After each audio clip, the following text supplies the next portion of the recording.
السلام عليكم ورحمة الله وبركاته. الحمد لله رب العالمين،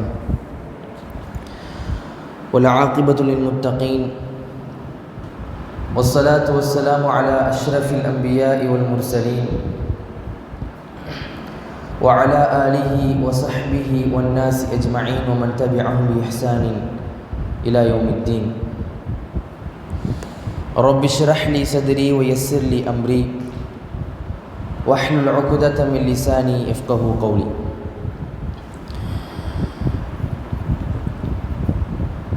يا أيها الذين آمنوا اتقوا الله حق تقاته ولا تموتن إلا وأنتم مسلمون. وقال أيضا: يا أيها الذين آمنوا اتقوا الله وقولوا قولا سديدا يصلح لكم أعمالكم ويغفر لكم ذنوبكم ومن يطع الله ورسوله فقد فاز فوزا عظيما. அன்பிற்கினிய எல்லாம் உள்ள அல்லாஹ்வின் நல்லடியார்களே, அல்லாஹ்வுடைய மாபெரும் கிருபையினால் அல்லாஹ் சுப்ஹானஹு வ தஆலா அவன் நமக்கு எதையெல்லாம் கடமையாக்கி இருக்கின்றானோ, எதையெல்லாம் கட்டளைகளாக நமக்கு வலியுறுத்தி சொல்லி காட்டியிருக்கின்றானோ அதை அறிந்து கொள்ள வேண்டும், தெரிந்து கொள்ள வேண்டும் என்ற உன்னத நோக்கத்தோடு நாமெல்லாம் இங்கு அமர்ந்து கொண்டிருக்கிறோம். அல்ஹம்துலில்லாஹ். அல்லாஹ் சுப்ஹானஹு வ தஆலா நம்முடைய எண்ணங்களை தூய்மையாக்கி நம்முடைய எண்ணங்களுக்கு ஏற்ப முழுமையான கூலியை தந்தருள் புரிய வேண்டும் என்ற பிரார்த்தனையோடு, அன்பிற்கு இல்லாமல்ல அல்லாஹ்வின் நல்லடியார்களே, வாரந்தோறும் அகீதா வகுப்பு நடைபெற்று வருகிறது.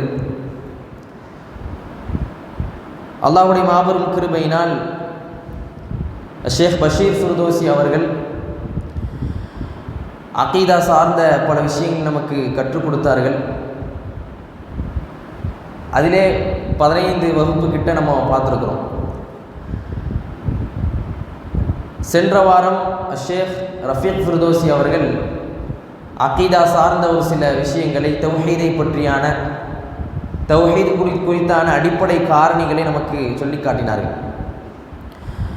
பண்புள்ள சகோதரர்களே, இந்த வகுப்பில் நம்ம பார்க்க இருக்கக்கூடிய செய்தி என்னவென்று சொன்னால், அகீதா சார்ந்த புத்தகங்களில் ஒன்றுதான் அல் வஜீஸு ஃபி அகீதத்தி ஸலஃபி ஸாலிஹ்.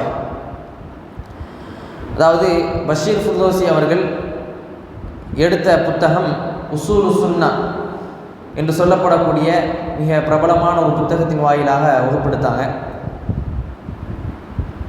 சென்ற வாரம் ரஃபீக் ஃபிர்தோசி அவர்கள் கிதாபு தௌஹீத் என்கின்ற புத்தகத்திலிருந்து இமாம் முஹம்மது இப்னு அப்துல் வஹாப் அவர்கள் எழுதிய புத்தகம், ஒரு பிரபலம் வாய்ந்த புத்தகம், அதிலிருந்து ஒரு சில விஷயங்களை நமக்கு எடுத்தார்கள். அதே போன்று இன்றைக்கு நாம் பார்க்க இருக்கின்ற ஒரு சில செய்திகள் எந்த புத்தகத்திலிருந்து நாம் பெறப்பட்டது என்று சொன்னால், அல் வஜீஸு ஃபி அகீதத்தி ஸலஃபி ஸாலிஹ், ஸலஃப் ஸாலிஹினுடைய அகீதாவின் சுருக்கம். அதாவது அந்த புத்தகத்தில் அகீதாவை குறித்தான சுருக்கமான விளக்கங்களை அழகிய முறையிலே கொடுத்திருப்பார்கள். அதை ஒருவர் படிக்கும் பொழுது இலகுவாக புரிந்து கொள்ள முடியும். அகீதாவை குறித்தான விஷயங்களை நம்மால் இலகுவாக புரிந்து கொள்ள முடியக்கூடிய அளவிற்கு சுருக்கமாக அகீதாவை குறித்து பேசப்படக்கூடிய ஒரு புத்தகம் தான் இந்த புத்தகம். இதை எழுதியவர் யார் என்று சொன்னால் அப்துல்லா இப்னு அப்துல் ஹமீத் அல் அஸரி என்று சொல்லப்படக்கூடிய அஹ்லு சுன்னா வல் ஜமாஆவில் இருக்கக்கூடிய ஒரு அறிஞர். இவருடைய புத்தகம் தான் அல் வஜீஸு ஃபி அகீதத்தி ஸலஃபி ஸாலிஹ். அன்பிற்கினிய சகோதரர்களே, இந்த வகுப்பிலே நாம் தெரிந்து கொள்ள இருக்கின்ற செய்தி என்னவென்று சொன்னால், அகீதாவினுடைய அடிப்படை கல்வி, அதுவும் இந்த அகீதாவில் ஈமானிலும் குஃப்ரிலும் இருக்கக்கூடிய நடுநிலை, இதை குறித்தான ஒரு சில விஷயங்கள் நாம் பார்ப்போம். அன்பார்ந்த சகோதரர்களே, முதலாவதாக இந்த உலகத்தில் நாம் எல்லாம் படைக்கப்பட்டதற்குண்டான நோக்கம் என்னவென்று சொன்னால், அல்லாஹ்வை மட்டுமே வணங்கி அவனை வழிபட்டு அதிலேயே மரணிக்க வேண்டும் என்பதுதான் இந்த உலகத்தில் நாம் படைக்கப்பட்டதற்குண்டான நோக்கம். இதில் எந்த ஒரு குளறுபடிகளும் எந்த ஒரு சந்தேகங்களும் நமக்கு இருக்கக்கூடாது. என்று சொன்னால் அல்லாஹ்வை வணங்கி ஒருமைப்படுத்தி அவன் படைத்தல், காத்தல், இரட்சித்தல் எல்லாவற்றிலும் அவனை ஒருமைப்படுத்தி பெயர் பண்புகளிலே அல்லாஹ்வை ஒருமைப்படுத்தி அதில் எந்த ஒரு சந்தேகம் கொள்ளாமல் அதில் எந்த ஒரு கலப்படங்களும் இல்லாமல் தெளிவான முறையில் நாம் இந்த உலகத்தில் வாழ்வதுதான் இந்த உலகத்தில் நாம் படைக்கப்பட்டதற்குண்டான நோக்கம். அதுதான் நமக்கு வெற்றியின் பாதையாக இருக்கிறது. அதை தவிர்த்து மற்ற எல்லா பாதையும் வழிகேடுகளாக இருந்து கொண்டிருக்கிறது. அல்லாஹ்வை இணை கற்பிப்பது என்பது ஆக மிகப்பெரிய ஒரு பாவம். அது யார் இந்த உலகத்தில் செய்கின்றாரோ அவர் நரகம் என்கின்ற அதல பாதாளத்தில் அவர் விழக்கூடியவராக இருக்கின்றார். அப்போ இந்த உலகத்தில் வாழும் பொழுது நாம் அக்கீதாவை சரியான முறையில் விளங்கிக் கொள்ள வேண்டும். இன்னைக்கு இந்த அக்கீதாவை சரியான முறையில் வழங்காததன் விளைவுத்தான் இன்றைக்கு பல பிரச்சனைகள், இன்றைக்கு பல பாவங்கள் அறியாமல் நடைபெறுவதற்குண்டான காரணம் என்னவென்று சொன்னால் இந்த அக்கீதா சரியான புரிதல் இல்லை. உதாரணமாக சொல்ல போனால் இன்னைக்கு அதிகமான முஸ்லிம்கள் இஸ்லாத்தை ஏற்றுக்கொண்ட அல்லாஹ்வை ஏற்றுக்கொண்ட பல முஸ்லிம்கள் இருக்கக்கூடிய நிலை என்னன்னு சொன்னால் 5 வேளை தொழுவார்கள், நோன்பு நோற்பார்கள், சதக்காக்களை செய்வார்கள். ஆனால் அக்கீதாவுடைய புரிதல் சரியான முறையில் இல்லாததன் காரணமாக காஃபிராக இருக்கக்கூடிய ஒரு நடிகனை நேசத்திற்குள்ளானவர்களாக ஒரு காஃபிரை தன்னுடைய நேசனாக, தன்னுடைய வழிகாட்டியாக, தன்னுடைய முன்மாதிரியாக எடுத்துக்கொண்டு நடப்பதற்குண்டான காரணம் என்ன தெரியுமா? அவர்களுக்கு அக்கீதா சரியான முறையில் சென்று சேரவில்லை என்பதுதான். இன்றைக்கு ஒரு மனிதர் கடையை வைத்திருக்கிறார் என்று சொன்னால் அந்த கடையில் பாட்டு போடுறாரு, இசை அங்கே ஓடுது, குர்ஆன் வசனம் ஓட வேண்டிய இடத்தில் இசை ஓடுகின்றது. எதற்காக அவர் இசையை அங்கே ஓட ஓடுகிறார் என்று சொல்லும் பொழுது மக்கள் எல்லாம் வருகின்றார்கள், மாற்று மத சகோதரர்கள் வருகின்றார்கள், அவர்கள் என்னுடைய கடைக்கு வர வேண்டும் என்பதற்காக நான் என்ன செய்கிறேன், இசையை போடுகின்றேன் என்று சொல்லும் பொழுது இதில் எது புரிதல், எந்த புரிதல் சரியான முறையில் இல்லை என்று கேட்டால் அகீதாவுடைய புரிதல் இல்லை. ஒரு குஃபரை எப்படி வெறுக்க வேண்டும், காஃபிர் என்று சொன்னால் அவனோடு எப்படி நடந்து கொள்ள வேண்டும், ஷிர்க்கை எந்த அளவுக்கு நாம் உள்ளத்தால் வெறுத்து செயல்களால் வெளிப்படுத்த வேண்டும் என்பதை புரியாதன் விளைவுத்தான், அகீதாவை சரியான முறையில் விளங்காததன் விளைவுத்தான் அல்லாஹ் மீது இணை வைக்கக்கூடிய விஷயம் எந்த அளவுக்கு மிகப்பெரிய ஒரு பாவம். இன்ன ஷிர்க லதுல்முன் அதீம், நிச்சயமாக இணை வைப்பு என்பது மிகப்பெரிய ஒரு ஷிர்காக இருக்கிறது என்பதாக அல்லாஹ் சுப்ஹானஹு வ தஆலா சொல்லி காட்டுகின்றார். அப்போ இந்த இணை வைப்பை எப்படியெல்லாம் வெறுக்க வேண்டும், அதை எப்படியெல்லாம் நாம் மனதளவிலே ஒதுக்க வேண்டும் என்பதை அறிந்து கொண்டு அல்லாஹ்வை மட்டுமே வணங்கி அவன் சார்ந்த விஷயங்கள் அனைத்தையும் நாம் அறிந்து கொள்வதுதான் அகீதா என்று சொல்கின்றோம். அதுக்கு அழகிய ஒரு ஹதீஸை நம்மால் பார்க்க முடியும். அதாவது அல்லாஹ்விற்கு கொடுக்க வேண்டிய உரிமை என்னவென்று சொன்னால் இந்த அல்லாஹ்வை இணை வைக்காமல் வணங்குவது தான். அதை குறித்து நபி ஸல்லல்லாஹு அலைஹி வஸல்லம் அவர்கள் சொல்லும் பொழுது قال كنت عن معاذ رضي الله عنه معاذ رضي الله عنه சொல்கின்றார்கள், قال كنت ردف النبي صلى الله عليه وسلم على حمار يقال له عفير. நபி ஸல்லல்லாஹு அலைஹி வஸல்லம் அவர்களுக்கு பின்னால் நான் உட்கார்ந்து கொண்டிருந்தேன். அப்போ நபி ஸல்லல்லாஹு அலைஹி வஸல்லம் அவர்கள் என்னிடத்தில் கேட்டார்கள், யா முஆத் ஹல் தத்ரி ஹக்க அல்லாஹி அலா இபாதி, அல்லாஹ்விற்கு அடியார்கள் மீது உள்ள அந்த உரிமை, மேலும் வமா ஹக்குல் இபாதி அலல்லாஹ், அடியார்களுக்கு அல்லாஹ் மீது உள்ள உரிமை என்னவென்று உனக்கு தெரியுமா என்று கேட்கும் பொழுது குல்துல்லாஹு வ ரசூலுஹு அலம், அப்போ நான் சொன்னேன் அல்லாஹும் ரசூலும் தான் அதை மிக அறிந்தவர்கள் என்பதாக சொல்லும் பொழுது கால நபி ஸல்லல்லாஹு அலைஹி வஸல்லம் அவர்கள் சொன்னார்கள், ஃபஇன்ன ஹக்கல்லாஹி அலா இபாத் அய்யஅபுதூஹு வலா யுஷ்ரிகு பிஹி ஷைஆ, நிச்சயமாக அல்லாஹ்விற்கு அடியார்கள் மீது உள்ள அந்த கடமை என்னவென்று சொன்னால், உரிமை என்னவென்று சொன்னால் அய்யஅபுதூஹு வலா யுஷ்ரிகு பிஹி ஷைஆ, அவனை மட்டுமே வணங்க வேண்டும், அவனை இணை கற்பிக்க கூடாது. இந்த உலகத்தில் வாழும் பொழுது இதுதான் மிக முக்கியமான நோக்கம். இது அல்லாத மற்ற அனைத்து பாதைகளும் வழிகேடுகள் என்பதை விளங்கிக் கொள்ளணும். அதே போன்று மேலும் சொன்னார்கள், வஹக்குல் இபாதி அலல்லாஹ், ஒரு அடியானுக்கு அல்லாஹ் மீது உள்ள உரிமை என்னவென்று சொன்னால் அல்லாஹ் யுஅத்திபு மன் லா யுஷ்ரிகு பிஹி ஷைஆ, யார் அல்லாஹ்வைக்கு இணை வைக்காமல் அல்லாஹ்வை மட்டுமே வணங்கி கொண்டிருக்கிறார்களோ அவர்களை தண்டிக்காமல் இருப்பதுதான் அல்லாஹ்வுடைய உரிமையாக இருக்கிறது என்பதாக சொல்லி காட்டுகின்றார். இப்போ இந்த உலகத்தில் நாம் படைக்கப்பட்டதற்குண்டான நோக்கம் அல்லாஹ்வை இணை கற்பிக்காமல் அவனை மட்டுமே வணங்கி அவனுக்கு மட்டுமே அனைத்து வணக்கங்களையும் செலுத்தி அவனை வணங்குவது தான் இந்த உலகத்தினுடைய நோக்கமாக இருக்கிறது. அப்போ இதுதான் அகீதா என்று சொல்கிறோம். ஏன் அகீதாவை நாம் உறுதியாக நம்பிக்கை கொள்ள வேண்டும்? அதுதான் அடிப்படை. அது இல்லாமல் எந்த ஒன்றுமே கிடையாது. இப்போ பார்த்தோமா இல்லையா? அதாவது சமீபத்தில் நான் பார்த்த ஒரு செய்தி என்னவென்று சொன்னால், ஒரு பெண் ஃபர்தா அணிந்து கொண்டு தன்னுடைய முகத்தை மூடிக்கொண்டு பார்ப்பதற்கு சாலிகத்தான ஒரு பெண்ணை போன்று இருக்கின்றால், நாம் வெளிப்படையாக பார்க்கும் பொழுது இந்த பெண் இஸ்லாத்தை சரியான முறையில் பின்பற்றக்கூடியவர் என்பதாக நாம் நினைத்துக் கொள்வோம். ஆனால் அந்த பெண் பேசக்கூடிய ஒரு நிலை, அதாவது நடிகர் விஜயை குறித்து பேசுகின்றார். எங்களுடைய அண்ணன், அவரை போன்று யாரும் கிடையாது, அவர்தான் எங்களுக்கு நேசத்திற்குரியவர், அவர் நல்லவர், அவர் வல்லவர் என்றெல்லாம் புகழ்ந்து பேசக்கூடிய ஒரு நிலையை நாம் பார்க்கிறோம். அப்போ வெளிப்படையான தோற்றத்தை பார்க்கும் பொழுது இஸ்லாத்தை பின்பற்றுவர் போன்று இருந்தாலும் அவருடைய உள்ளத்தில் அகீதா சரியில்லாததன் காரணமாக அவருடைய வார்த்தை எப்படியெல்லாம் வருகின்றது? ஷிர்கான வார்த்தைகள், நாங்கள் அவரை தான் முழுமையாக நேசிக்கின்றோம் என்றெல்லாம் இப்படி அவர்களை முழுமையாக சார்ந்து போகின்றார்களா இல்லையா?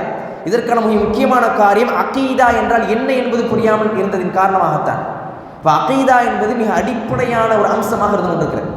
எனவே தான் அகீதாவை குறித்து ஒரு சில அடிப்படை காரணிகள் நாம் தெரிந்து கொள்ள வேண்டும். இப்போ ஆரம்பமாக அகீதா என்றால் என்ன என்பதை நாம் விளங்கிக் கொள்ளணும். அகீதா என்றால் என்ன? ஒரு சின்ன விளக்கம் யாராவது சொல்ல முடியுமா? அகீதா என்றால் என்ன?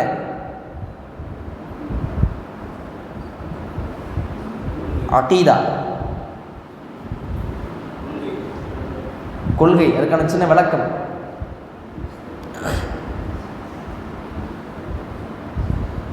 அதாவது அகீதா என்று சொன்னால் கொள்கை, அதற்கான அர்த்தம் கொள்கை.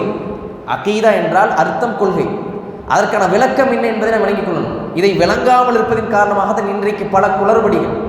அதாவது லுகா ரீதியாக, மொழி ரீதியாக பார்க்கும் பொழுது அக்த், உறுதி, பிடிப்பு, ஒரு கயிறை இறுக்கமாக கட்டுவது என்று சொல்லும் பொழுது அக்து புழக்கத்தில் பயன்படுத்தும் போது அதை சொல்லுவான்.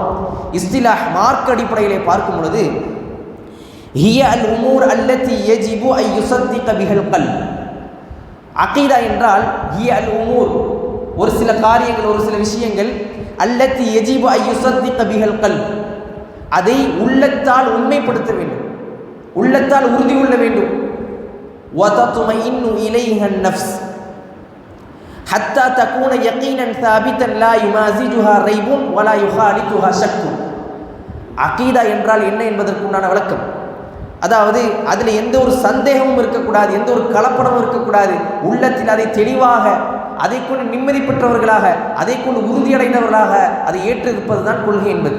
எந்த ஒரு விஷயத்தை எந்த ஒரு சந்தேகமும் இல்லாமல் ஆணித்தரமாக உறுதியாக எதை நாம் நம்பிக்கை கொண்டிருக்கிறோமோ உள்ளத்தில், அதுதான் அகீதா என்று சொல்லப்படும்.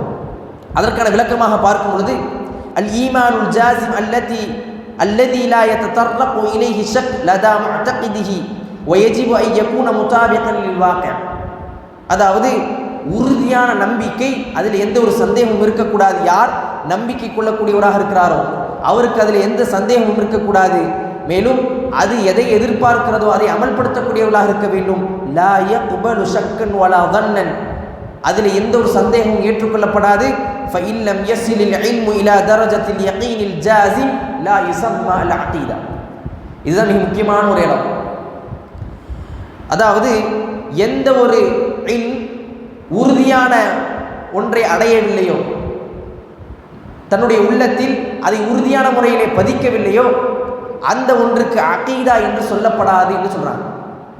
எந்த ஒன்று தன்னுடைய உள்ளத்தில் சந்தேகத்தோடு உறுதி இல்லாமல் எந்த ஒன்று இருக்கிறதோ அதற்கு கொள்கை கிடையாது, அவர் கொள்கை விளக்கம் இல்லாதவராக இருக்கிறார் என்பதாகத்தான் அர்த்தம்.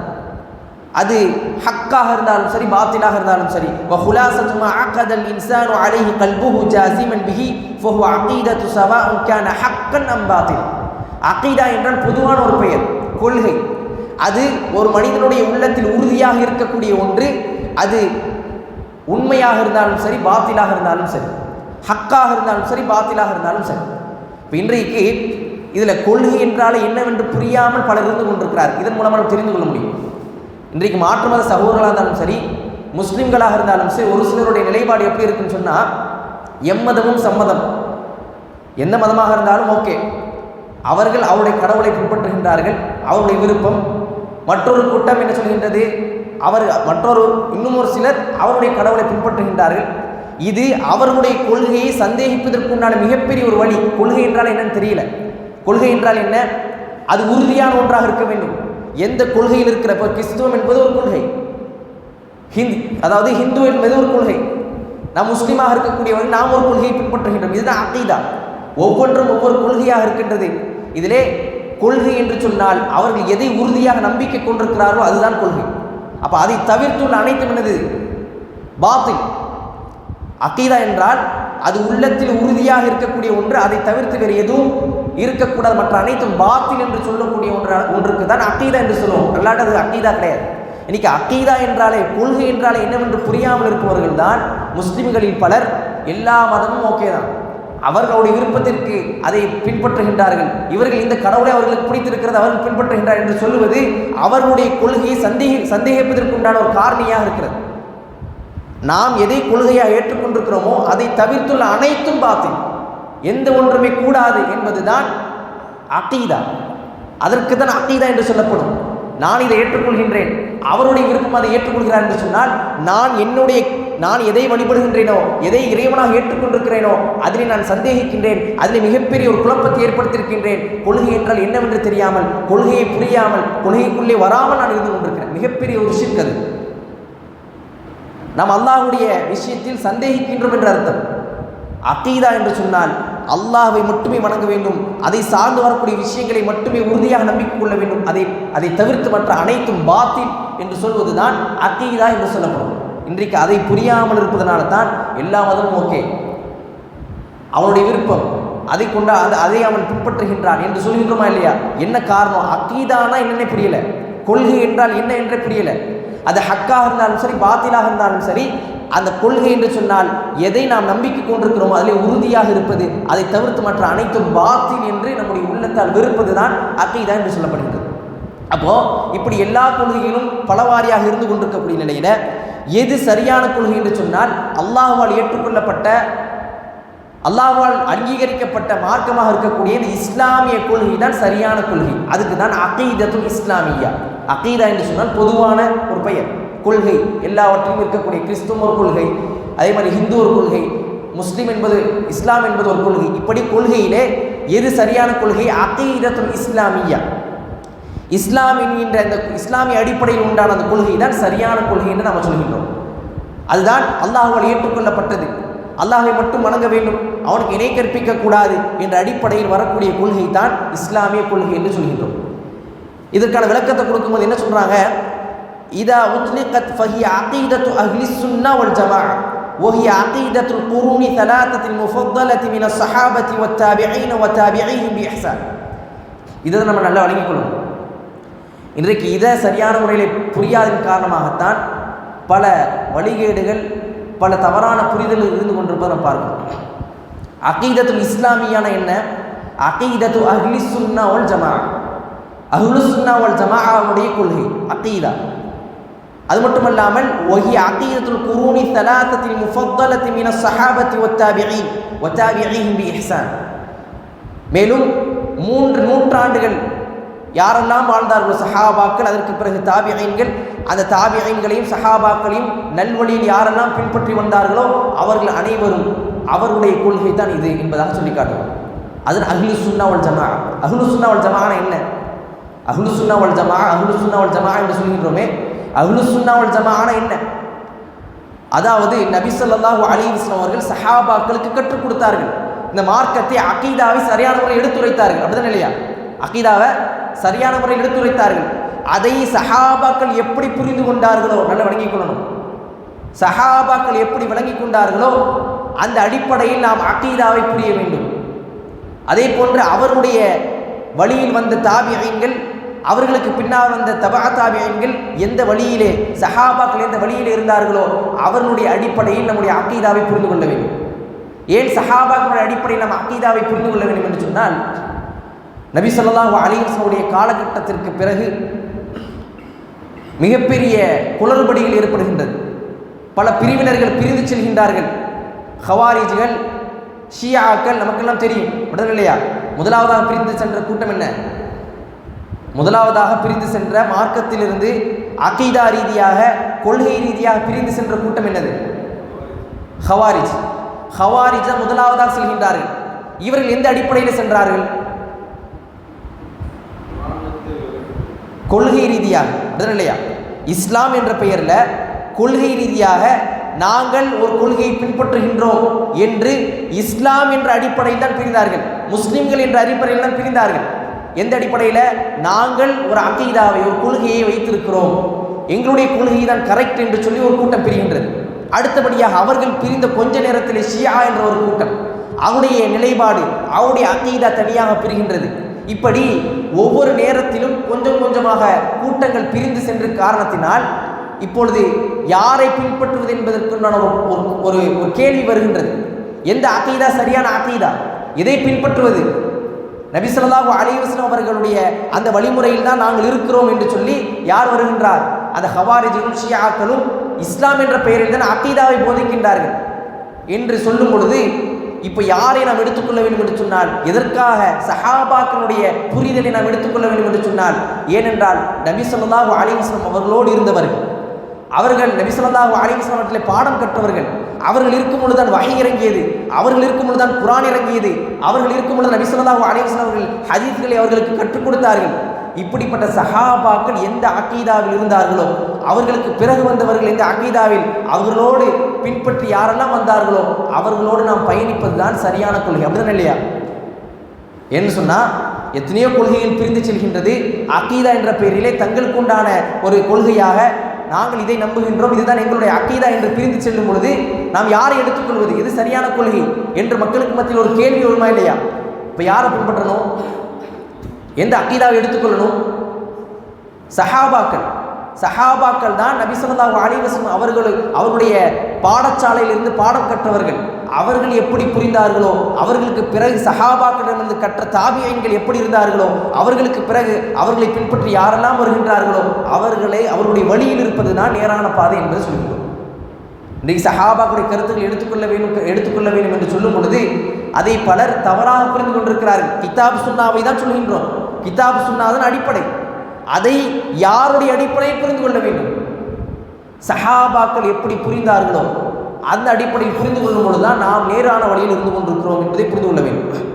அதற்கான ஒரு அழகிய ஆதாரத்தை இரண்டு ஆதாரம் போதும். அதற்கு நபி ஸல்லல்லாஹு அலைஹி வஸல்லம் சொன்னார்கள், இஃப்தரகத்தில் யஹூது அலா 71 ஃபிர்கா வஃப்தரகத்தில் நஸாரா அலா 72 ஃபிர்கா.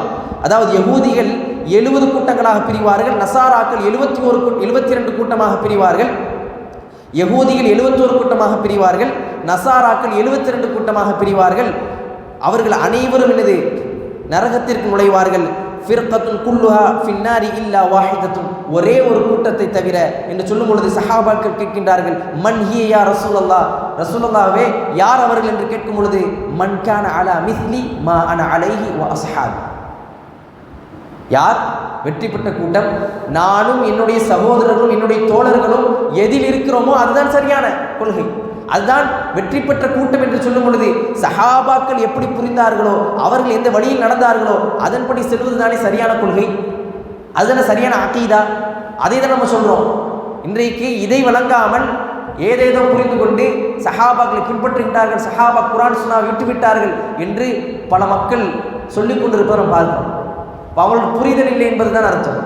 இப்போ சரியான புரிதல் என்னவென்று சொன்னால் சஹாபாக்கள் எப்படி விளங்கி கொண்டார்கள். இன்றைக்கு பார்க்கிறோம் எத்தனையோ கொள்கை, அந்த கொள்கை எல்லாமே இஸ்லாம் என்ற பெயரில் தான் சொல்கிறான். அகீதா என்று ஒவ்வொருவரும் இதுதான் சரியான அகீதா, இதுதான் சரியான அகீதா என்று அதை தான் நம்ம பார்க்க போகிறோம். அதாவது நடுநிலை ஈமானிலும் குஃப்ரிலும் எப்படியெல்லாம் வழிகட்ட பிரிவுகள் பிரிந்து சென்றார்கள், அதிலே அஹ்லுஸ் சுன்னா வல் ஜமாஅவின் நிலைப்பாடு என்ன என்பதை பார்க்கணும். இப்போ ஒரு மனிதர் இஸ்லாத்தை புதுசாக ஏற்கிறாருன்னு சொன்னால் அவருக்கு ஒரு வழிகாட்டுதல் தேவைப்படுகிறது. இன்றைக்கு இஸ்லாம் என்ற பெயரில் பல கூட்டங்கள் இருந்து கொண்டிருக்கிறது. அவர் எதை எடுக்க வேண்டும், அவர் எதை அகீதாவாக பின்பற்ற வேண்டும், எதை அவர் வழிகாட்டியாக எடுக்க வேண்டும் என்று சொல்லும்போது அஹ்லுஸ் சுன்னா வல் ஜமாஅ. ஏன்? அவர்கள் தான் சஹாபாக்கள் எதை சொன்னார்களோ, சஹாபாக்களுக்கு பிறகு வந்தவர்கள் சஹாபாக்களிடத்தில் யார் கற்றுக்கொண்டார்களோ அவர்கள் எதை சொன்னார்களோ, அவர்களை யாரெல்லாம் பின்பற்றி வந்தார்களோ அவர்களிடமிருந்து நாம் கல்வி எடுக்க வேண்டும். எல்லாம் அதுதான் சரியான கொள்கை. இன்றைக்கு அஹ்லுஸ் சுன்னா வல் ஜமாஅ என்பது நாம் அறிந்து கொள்வதற்கு வைக்கப்பட்ட ஒரு பெயர். நபி ஸல்லல்லாஹு அலைஹி வஸல்லம் காலகட்டத்தில் அஹ்லுஸ் சுன்னா வல் ஜமாஅ என்பதெல்லாம் கிடையாது. மாறாக எதற்காக வைக்கப்பட்டிருக்கிறது? மற்ற கூட்டங்களை காட்டிலும் இதுதான் நேரான பாதை, இதுதான் சரியான கொள்கை என்பதை விளக்கி காட்டுவதற்காக சொல்லப்பட்ட பெயர் தான் அஹ்லுஸ் சுன்னah வல் ஜமாஅஹ். இது புதுசாக எதுவுமே இல்லை. அதாவது இதுதான் நேரான பாதை, தான் சஹாபாக்கள், அவர்களுக்கு பிறகு வந்த தாபிஈன்கள், சலஃப்கள் இதில் இருந்தார்கள். அதன் அடிப்படையில் புரிய வேண்டும் என்பதுதான் நம்முடைய கொள்கையாக இருந்து கொண்டிருக்கிறது. இதை விளங்கிக் கொள்ள வேண்டும் நன்றாக. இன்னொரு ஹதீஸை நம்மால் அதாவது தெளிவாக பார்க்க முடியும். இப்னு அப்பாஸ் ரலியல்லாஹு அவர்கள் ஹவாரிஜ்கள் என்ற ஒரு கூட்டம் பிரிந்து செல்கின்றது. 6000 நபர்கள் இருக்கிறார்கள். அதில் எத்தனை நபர்கள்? 6000 நபர்கள் ஹவாரிஜ் என்ற கூட்டத்தில் பிரிந்து சென்று ஹரூரியா என்ற இடத்துல என்ன செய்கிறாங்க? போய் தங்குகின்றார்கள். அதனால்தான் அவர்களுக்கென்று அந்த ஒரு இடத்தை ஏற்படுத்தி கொண்டாங்க. இந்த ஹவாரிஜ்கள் அவர்களுக்கென்று ஒரு இடம் வேண்டும் என்று ஹரூரியா என்ற ஒரு இடத்தை தேர்ந்தெடுத்து கொண்டார்கள். எனவே தான் அவர்களுக்கு ஒரு பெயர் இருக்கிறது. ஹரூரியா என்ற ஒரு பெயரும் அவர்களுக்கு இருக்கிறது. ஹவாரிஜ்களுக்கு பல பெயர்கள் இருக்கிறது.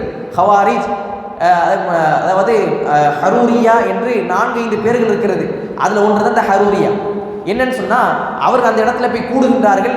அப்போது சஹாபாக்கள் ஒருவராக இருக்கக்கூடிய இப்னு அப்பாஸ் ரலியல்லாஹு அன்ஹு அவர் என்ன செய்கிறாங்க? நான் என்ன செய்கிறேன், அவங்கள்ட்ட போய் பேசுகிறேன் என்பதாக சொல்கின்றார்கள். இப்னு அப்பாஸ் ரலியல்லாஹு அவர்கள் மிகச்சிறந்த கல்வியாளர். அவர்கள் அந்த காலகட்டத்தில் சஹாபாக்களில் இளம் வயது உடையவராக இருந்தவர். அது மட்டுமல்லாமல் சிறு வயதிலேயே கல்வியை ஆழமாக கற்றிருந்தவர். நபி ஸல்லல்லாஹு அலைஹி வஸல்லம் அவர்கள் அவரை போற்றி புகழ்ந்திருக்கிறார்கள்.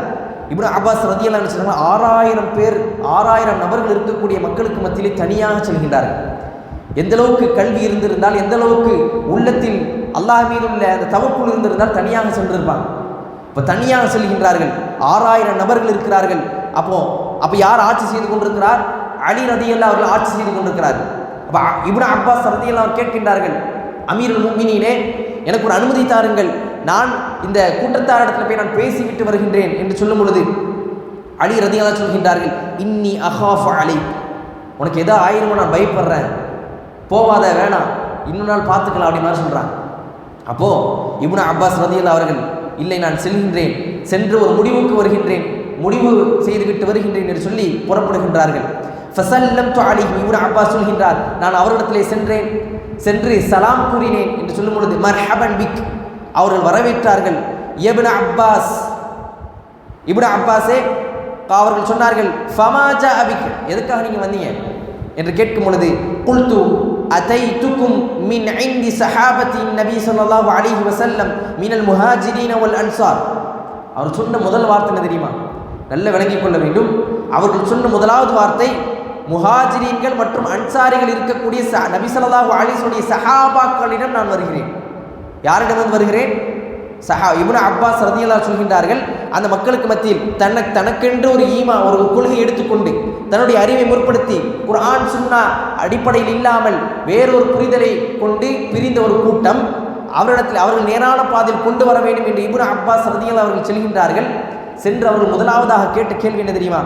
முஹாஜிரீன்கள் மற்றும் அன்சாரிகளில் இருந்து நபி ஸல்லல்லாஹு அலைஹி வஸல்லம் தோழர்களிடமிருந்து நான் வருகின்றேன் என்று சொன்னார்கள். முதலாவது காரியம் என்ன? நீங்கள் இப்போ ஒரு குழுவாக இருக்கிறீங்க, நான் யார்கிட்ட வரேன் தெரியுமா? நான் முஹாஜிரீன்கள் அன்சாரிகள் இருக்கக்கூடிய சஹாபாக்களுடைய நபி ஸல்லல்லாஹு அலைஹி வஸல்லம் தோழர்களிடமிருந்து நான் வருகின்றேன் என்று சொல்லிவிட்டு சொன்னார்கள், லஉபல்லிகுக்கும் மா யகூலுனல் முஹ்பிரூன பிமா யகூலுன ஃபஅலைஹி, அவர்கள் எதை சொன்னார்களோ, அவர்கள் எந்த கொள்கையில் இருக்கிறார்களோ அந்த கொள்கையை சொல்வதற்காக நான் வந்திருக்கிறேன் அப்படின்னு சொல்கிறாங்க. சொல்லிட்டு சொல்கின்றார்கள், நஸலல் குர்ஆன் ஃபஅலைஹிம் நஸலல் குர்ஆன், அவர்கள் இருக்கும் பொழுது தான், அவர்கள் மீது தான், நபி ஸல்லல்லாஹு அலைஹி வஸல்லம் அவர்களோடு இருக்கும் பொழுது தான் குர்ஆன் இறக்கப்பட்டது. சொல்லிவிட்டு உங்களை விட வஹியை பற்றி வஹி செய்தியில் இறங்கும் பொழுது அவர்கள் அங்கே தான் இருந்தார்கள், அதை குறித்தான அறிவு, அதை குறித்தான கல்வி அவர்களுக்கு தான் இருக்கிறது என்று சொல்கின்றார்கள். சஹாபாக்கள் தான் நபி ஸல்லல்லாஹு அலைஹி வஸல்லம் அவர்களுக்கு வஹி இறங்கும் பொழுது அவர்களோடு இருந்தவர்கள், அவர்கள் இருக்கும் பொழுது தான் குர்ஆன் அருளப்பட்டது. அப்படிப்பட்ட நபி ஸல்லல்லாஹு அலைஹி வஸல்லம் தோழர்களிடமிருந்து நான் வருகின்றேன் என்று சொல்லிவிட்டு இறுதியாக சொன்னார்கள், வஃபீஹிம் அன்ஸல வலைஸ ஃபீக்கும் மின்ஹும் அஹத், உங்களில் ஒருவர் கூட சஹாபி யாரும் கிடையாது என்பதாக சொல்லி காட்டுகின்றார். உங்களில் நீங்கள் இருக்கின்றீர்களா இல்லையா? இந்த கூட்டத்தில் ஒரு சஹாபியை நீங்கள் காட்டுங்கள். நீங்கள் இருக்கக்கூடிய ஒரு கொள்கை, நீங்கள் இருக்கக்கூடிய ஒரு வழி, ஒரு பாதை, நீங்கள் இருக்கின்றீர்களா இல்லையா? ஒரு கொள்கை என்று சொல்லி ஈமான் என்றால் இதுதான், குஃப்ர் என்றால் இதுதான் என்று ஒரு தனியான புரிதலில் இருக்கின்றீர்கள். 6000 பேர் இருக்கின்றீர்கள். இந்த ஒன்றில் குர்ஆன் அருளப்படும் பொழுது இருந்த, வஹி இறக்கப்படும் பொழுது இருந்த சஹாபாக்கள் உங்களில் ஒருவர் இருக்கின்றாரா என்பதை நீங்கள் காட்டுங்கள். இதற்கு அர்த்தம் என்ன? சஹாபாக்கள் எதை புரிந்தார்களோ அதன்படி நான் நடக்கும் பொழுதுதான் சரியான கொள்கையில் இருக்க முடியும். அப்போ அந்த 6000 பேரில் சஹாபாக்கள் ஒருவரும் கூட கிடையாது. இதை கேட்ட மாத்திரத்திலே பலர் என்ன செய்கிறாங்க? யோசிக்கின்றார்கள். ஆமாம், சரிதானே. நபி ஸல்லல்லாஹு அலைஹி வஸல்லம் அவர்களோடு இருந்த, அவர்களோடு கல்வி கற்றுக்கொண்ட, அகீதாவை கற்றுக்கொண்ட, மற்ற இன்னப்பிற விஷயங்களை, கொள்கைகளை அறிந்து கொண்ட சஹாபாக்கள் இதிலே ஒருவர் கூட இல்லையே. அப்போ இது எப்படி சரியான பாதையாக இருக்க முடியும்? எப்படி சரியான கொள்கையாக இருக்க முடியும் என்று சொல்லி ஃபரஜஅ மினல் கௌமி அல்ஃபான், அதிலிருந்து 2000 நபர்கள் அதிலிருந்து வெளியேறி நேரான பாதையின் பக்கம் வந்தார்கள் என்ற ஒரு செய்தியை பார்க்கலாம். 4000 பேர் அவருடைய பிடிவாதத்தின் காரணமாக அப்படியே அதில் வழிகேட்டில் இருந்து விட்டார்கள். 2000 நபர்கள் இப்னு அப்பாஸ் ரலியல்லாஹு அவர்களுக்கு பின்னால் அழைத்து வந்தார்கள் என்ற ஒரு செய்தியை பார்க்கிறோம். தனியாளாக சென்று அழகு முறையில் விவாதம் செய்து அந்த மக்களுக்கு மத்தியில் தெளிவாக எடுத்துரைத்து 2000 நபர்களை அழைத்து வந்தார்கள் இப்னு அப்பாஸ் ரலியல்லாஹு அவர்கள். அப்போ அவர்களுடைய அந்த வார்த்தையை நம்ம கவனிக்கணும். அவர்கள் சொன்ன வார்த்தை, உங்களிலே ஒருவர் கூட சஹாபி கிடையாது, எப்படி சரியான பாதையாக இருக்க முடியும் என்று சொன்னார்கள். எனவே தான் சஹாபாக்களை நாம் அவருடைய கருத்துக்களை எடுத்துக்கொள்கின்றோம். அவர்கள் எதிலே இருந்தார்களோ அதில் இருக்க வேண்டும் என்று சொல்கின்றோம். இதுதான் அகீதாவுடைய புரிதலாக இருக்கிறது. அகீதத்துல் இஸ்லாமியா என்று சொன்னால் அகீதத்து அஹ்லி சுன்னா வல் ஜமாஅ. அகீதத்து அஹ்லி சுன்னா வல் ஜமாஅ, அஹ்லு சுன்னா வல் ஜமாஅ எதில் இருக்கின்றார்களோ, இந்த அகீதாவில் இருக்கின்றார்களோ அந்த அகீதா தான் சரியான அகீதா என்பதை விளங்கிக் கொள்ள வேண்டும். ஒரு சில விஷயங்களை அடிப்படை காரணங்களை பார்த்துட்டோம் இன்ஷா அல்லாஹ். அதாவது ஹவாரிஜில் முஅத்தஸிலாக்கள், இந்த இரண்டு கூட்டமும் முர்ஜியாக்கள் என்று சொல்லக்கூடிய ஒரு கூட்டம். அதாவது ஹவாரிஜ் முஅத்தஸிலா, ஹவாரிஜ் முதலாவதாக பிரிந்து சென்றவர்கள், அதற்கு அடுத்த பிறகு முஅத்தஸிலா ஷியாக்கள், அதற்கு அடுத்த பிறகு முஅத்தஸிலாக்கள்லாம் பிரிந்து சென்றார்கள். இந்த இருவர்களும் இருக்கக்கூடிய ஒரு நிலைப்பாடு முர்ஜியாக்கள் என்று சொல்லக்கூடிய ஒரு கூட்டம். இந்த இருவர்களுக்கு மத்தியில் அஹ்லு சுன்னா வல் ஜமாஅவுடைய நிலைப்பாடு என்ன என்பதை நாம் புரிந்து கொள்ள வேண்டும். அதாவது இது முக்கியமான ஒரு விஷயம் என்று சொன்னால், அதாவது ஹவாரிஜ் முஅத்தஸிலாவுடைய ஈமானுடைய அந்த விளக்கத்தை பொறுத்த வரைக்கும் அன்னல் ஈமான ஷைஉன் வாஹிதுன் லா யஸீது வலா யன்குஸ். அதாவது ஈமான், அவர்களிடத்தில் ஈமான் என்பது, ஈமான்னா என்ன அப்படின்றதுக்கான அவங்களுக்கான விளக்கம் என்னன்னா, அது ஒரே நிலை தான். ஈமான் என்று சொன்னால் ஒரே நிலை தான், அது கூடவும் செய்யாது குறையவும் செய்யாது. எப்படிப்பட்ட விளக்கம் பாருங்க. எந்த அளவுக்கு ஒரு தவறான புரிதல் இருக்கிறார்கள், எந்த அளவுக்கு மிக வழிகேடான ஒரு புரிதல் இருக்கிறார்கள், மார்க்கத்திற்கு மாற்றமான, குர்ஆன் சுன்னாவிற்கு மாற்றமான எப்படிப்பட்ட புரிதல். இதுதான் அவருடைய அறிவை கொண்டு பிரிந்த ஒரு நிலை. அன்பார்ந்த சகோதரர்களே,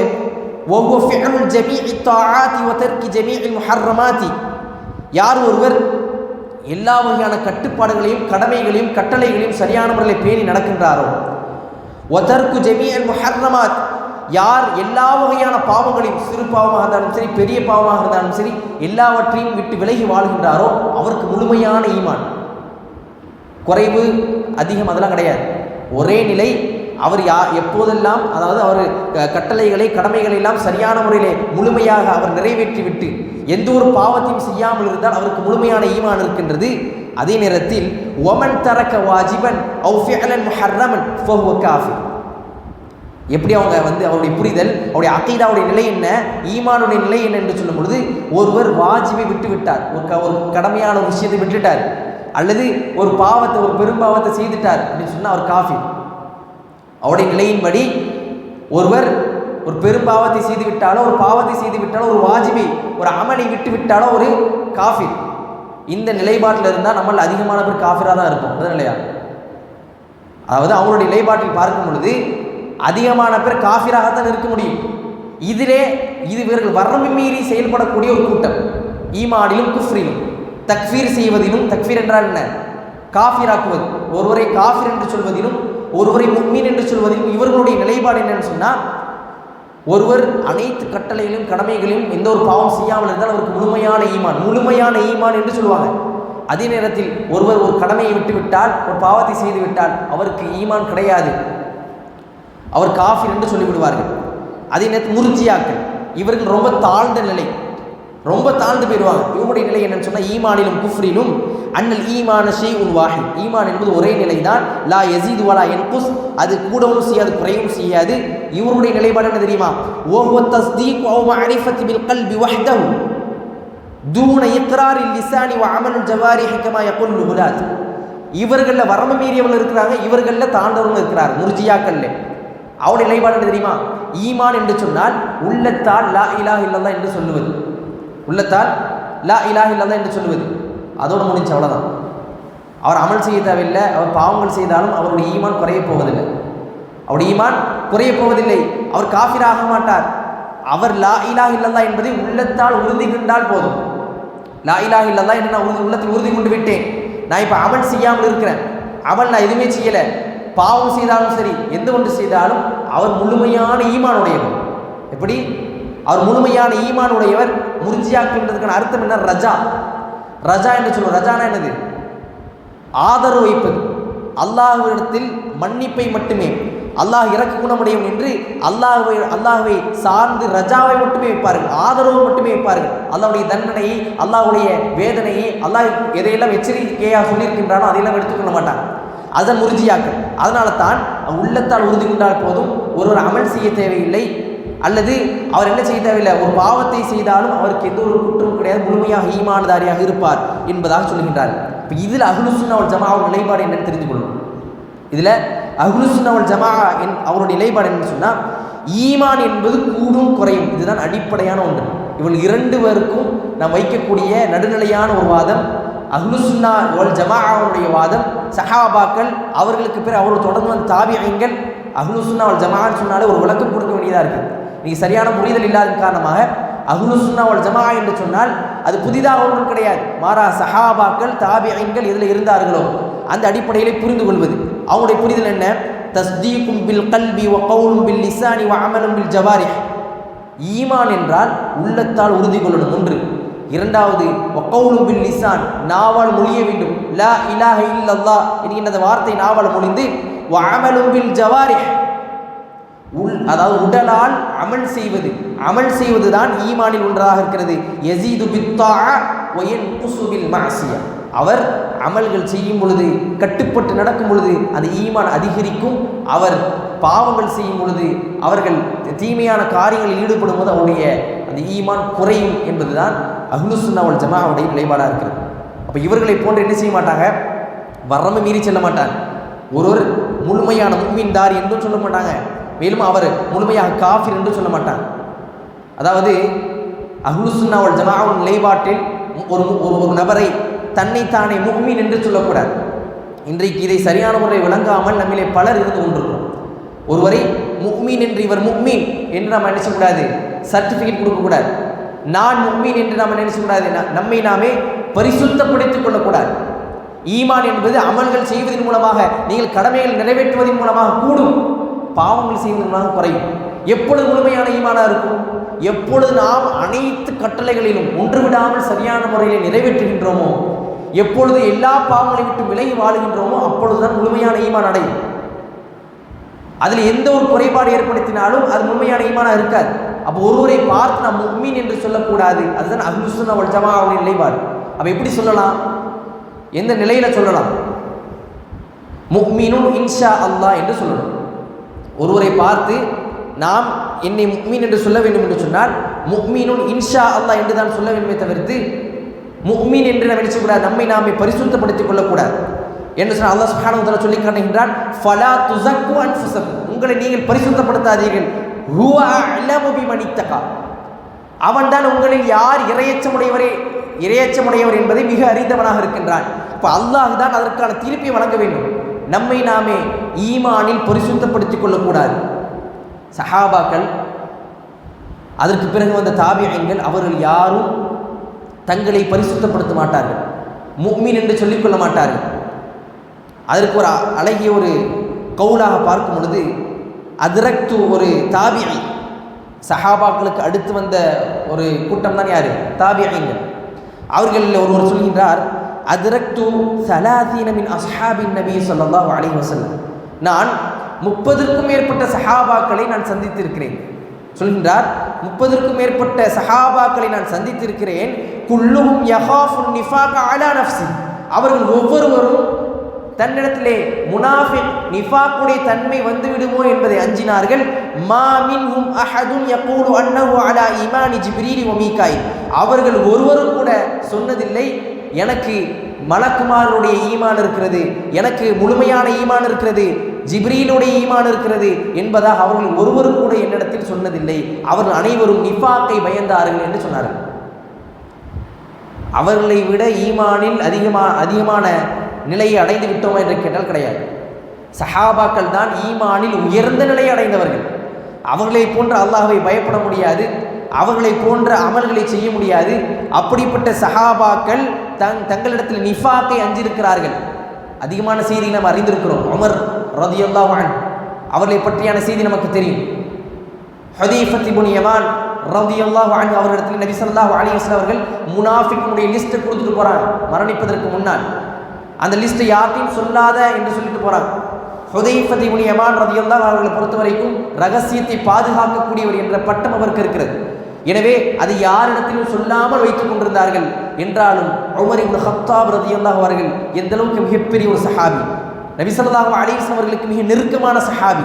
நபி ஸல்லல்லாஹு அலைஹி வஸல்லம் அவர்கள் எப்படிப்பட்ட மறைவான செய்திகளாக இருந்தாலும் அதிலே சஹாபாக்களில் உமர் ரலியல்லாஹு அவர்கள், அபூபக்கர் சித்திக் ரலியல்லாஹு அவர்கள் இந்த இருவரையும் நினைவூறாமல் மறைவானவற்றை நம்புகின்றவற்றை சொல்லாமல் இருக்க மாட்டார்கள்.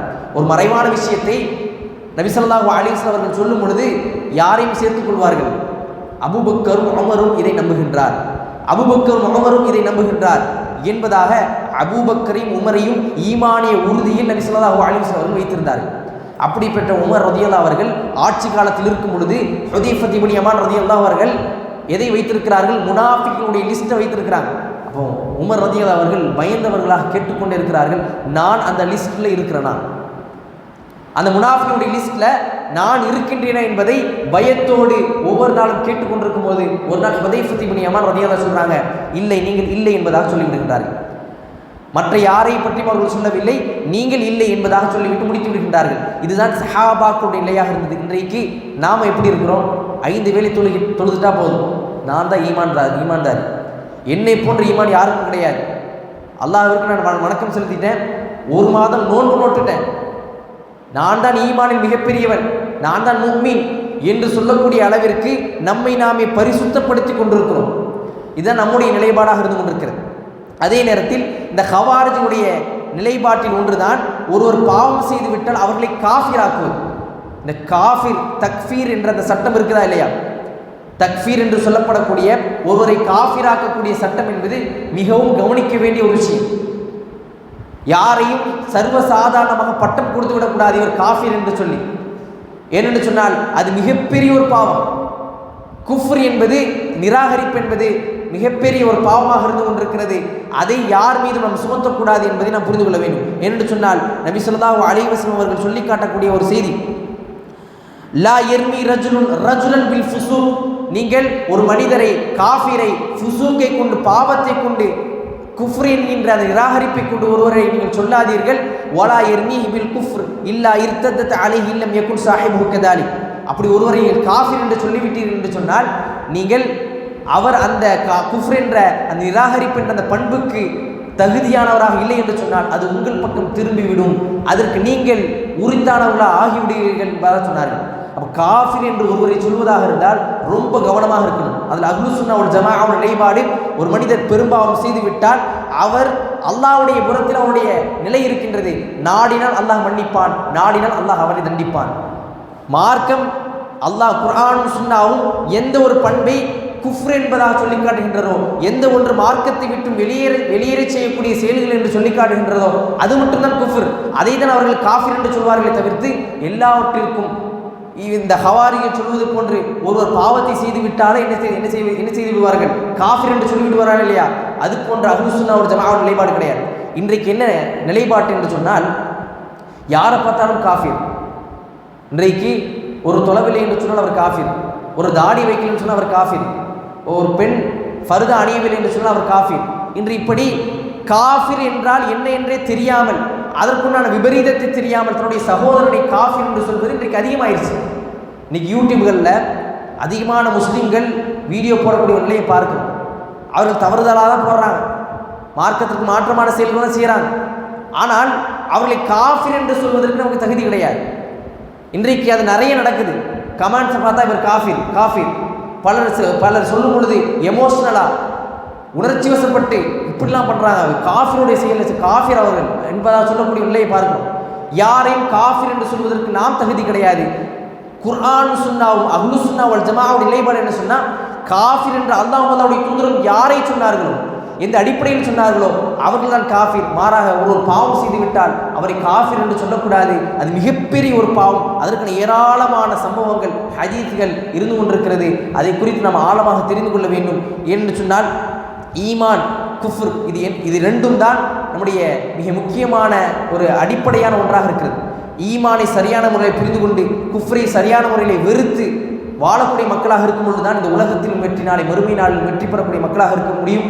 எனவே இது போன்ற வழிகேடான பிரிவுகளுக்கு மத்தியிலே நாம் சரியான கொள்கையை பின்பற்றி வாழ வேண்டும் என்று சொன்னால் அஹ்லு சுன்னா வல் ஜமாஅ என்று சொல்லப்படக்கூடிய இந்த கூட்டம், இந்த கொள்கையில் யாரெல்லாம் இருக்கிறார்களோ அவர்கள் தான் சரியான கொள்கையில் இருக்கக்கூடியவர்கள். அந்த அடிப்படையில் நம்முடைய வாழ்க்கையை அமைத்து கொண்டு அதன் அடிப்படையிலே ஈமானை சரியான முறையில் புரிந்து கொண்டு இஸ்லாமை சரியான முறையில் புரிந்து கொண்டு குஃப்ரை உள்ளத்தில் அளவிலே முழுமையாக வெறுத்து ஒதுக்கியவர்களாக நாம் வாழ வேண்டும். அதுதான் அகீதா என்று சொல்கின்றோம். அதை சரியான முறையில் புரிந்து விளங்கி வாழக்கூடிய மக்களாக அல்லாஹ் சுப்ஹானஹு வ தஆலா உங்களையும் என்னையும் ஆக்கி அருள் புரிவானாக என்று கூறி என்னுடைய உரையை முடித்துக் கொள்கின்றேன். வாஹிரு தஅவானா அல்ஹம்துலில்லாஹி ரப்பில் ஆலமீன். அஸ்ஸலாமு அலைக்கும் வரஹ்மத்துல்லாஹி வபரகாத்துஹு.